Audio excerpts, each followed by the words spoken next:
మరి ఎందుకు ఈ ప్రభుత్వాలు ప్రతిపక్ష పార్టీ అయినటువంటి బీఆర్ఎస్ పెట్టలేదు, ఇటు బీజేపీ కూడా పూర్తి స్థాయి అనుకూలంగా స్పందించలేదు, కానీ రేవంత్ రెడ్డి గారు ఎందుకు ప్రత్యేకంగా అడ్వకేట్లను పెట్టాల్సిన అవసరం ఏమొచ్చు? అయితే ఎవరు కూడా మాకు దిక్కులేనటువంటి ఈ చెమార్స్కు దిక్కులేనటువంటి పరిస్థితి. పాపం పంజాబ్ ప్రభుత్వం పూర్తిగా సపోర్ట్ చేసేది. ఆయా రాష్ట్రాల నుంచి అందరూ కూడా మరి సుప్రీంకోర్టును సంప్రదించారు. తెలంగాణ రాష్ట్రం కూడా సంప్రదించడానికి చొరవ చూపించలేదు. ఇక్కడ ఈ రాష్ట్ర ముఖ్యమంత్రి రేవంత్ రెడ్డి గారు 2023 డిసెంబర్ 7 తారీఖు నాడు ప్రమాణ స్వీకారం చేసిన వెంటనే దీని మీద చర్యలు చేపట్టాడు.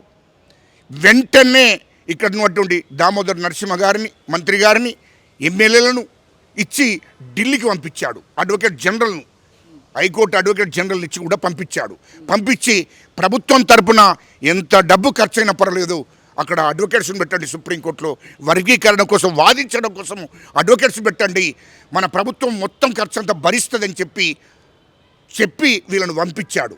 సుప్రీంకోర్టులో వెంటనే అడ్వకేట్స్ని పెట్టారు. తెలంగాణ రాష్ట్ర ప్రభుత్వం తరపున అడ్వకేట్స్ని పెట్టి దానికి ముఖ్యమంత్రి రేవంత్ రెడ్డి గారు సీరియస్గా మరి చొరవ తీసుకొని ఎంత డబ్బైన ఖర్చు అయినా పర్వాలేదు కానీ వర్గీకరణ చేయవలసిందని చెప్పి సుప్రీంకోర్టులో అడ్వకేట్ పెట్టి వాదించడానికి కోసం పెట్టడం జరిగింది. వెంటనే అది మంచి జరిగిపోయింది. అటు పంజాబ్ ప్రభుత్వం, ఇటు తెలంగాణ కాంగ్రెస్ ప్రభుత్వము చొరవ మూలంగా వెంటనే అడ్వకేట్స్ అంతా వాదోపాదాలు వినిపించి మరి 2023 డిసెంబర్లో పెట్టినటువంటి అడ్వకేట్స్ ఈరోజు మొన్న సుప్రీంకోర్టులో పంజాబ్ ప్రభుత్వం తరపున పెట్టిన అడ్వకేట్స్, తెలంగాణ రాష్ట్ర ప్రభుత్వం తరపున పెట్టినటువంటి అడ్వకేట్స్ అందరూ వాదోపాదాలు వినిపించిన తర్వాత వెంటనే తీర్పు వెలువడ్డది.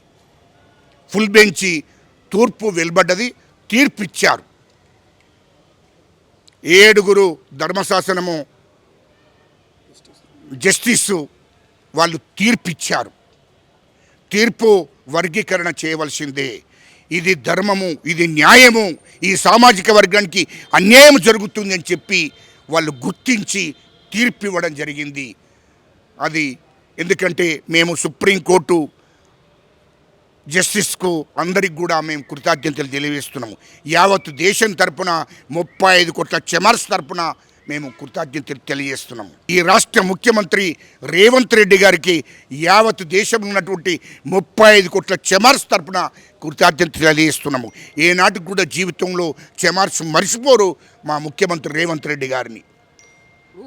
గజలకాంతం గారు, ఏదైతే ఈ తీర్పుకు సంబంధించి సుప్రీంకోర్టు కూడా సానుకూలంగా స్పందించడము, పూర్తి అధికారం అంతా కూడా రాష్ట్రాలకే ఉంటుంది, ఎస్సీ వర్గీకరణ అంటూ కూడా చెప్పింది.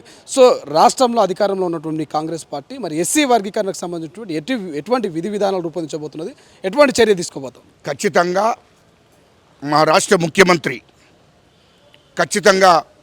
ముఖ్యమంత్రి రేవంత్ రెడ్డి గారికి మేము ఇప్పటికే అన్ని విధాలుగా వివరించాం. ఇప్పుడు కూడా అమెరికా పోయి వచ్చిన తర్వాత వెంటనే ఒక బృందం వెళ్ళి ముఖ్యమంత్రి గారికి అన్ని విషయాలు కూడా వివరిస్తాం. ముఖ్యమంత్రి రేవంత్ రెడ్డి గారికి దీని మీద పూర్తి అవగాహన ఉంది. వర్గీకరణ మీద జనాభా నిష్పత్తి ప్రకారం ఎవరికి అన్యాయం జరగవలసిన అవసరం లేదు. జనాభా నిష్పత్తి ప్రకారం ఎస్సీలలో మాదిగలు ఇక్కడ 12% ఉంటారు. 75 నుంచి 80 లక్షల మంది మాదిగలు ఉంటారు. ఉపకులాలు ఉంటాయి. ఈ జనాభా నిష్పత్తి ప్రకారం 12% రిజర్వేషను మరి ఎస్సీ మాదిగలకు ఉపకులాలకు రావాల్సిన అవసరం ఉంది. వాళ్ళకు 3% రిజర్వేషను మాలలకు పోవాల్సిన అవసరం ఉంది, వాళ్ళ ఉపకులాలకు వారికి. అదేవిధంగా ఆంధ్రలో 9% ఉంటారు. మాల, రెల్లి, ఆది ఆంధ్ర అండ్ ఉపకులాలు అక్కడ 9% ఉంటారు. ఇక్కడ ఆంధ్రలో మాలలు, రెల్లి వాళ్ళు, ఆది ఆంధ్ర వాళ్ళు, ఆ ఉపకులాలు 9% ఉంటే మాదిగలు 6% ఉంటారు. మాదిగలతో పాటు ఉపకులాలు కూడా 6% ఉంటాయి అక్కడ.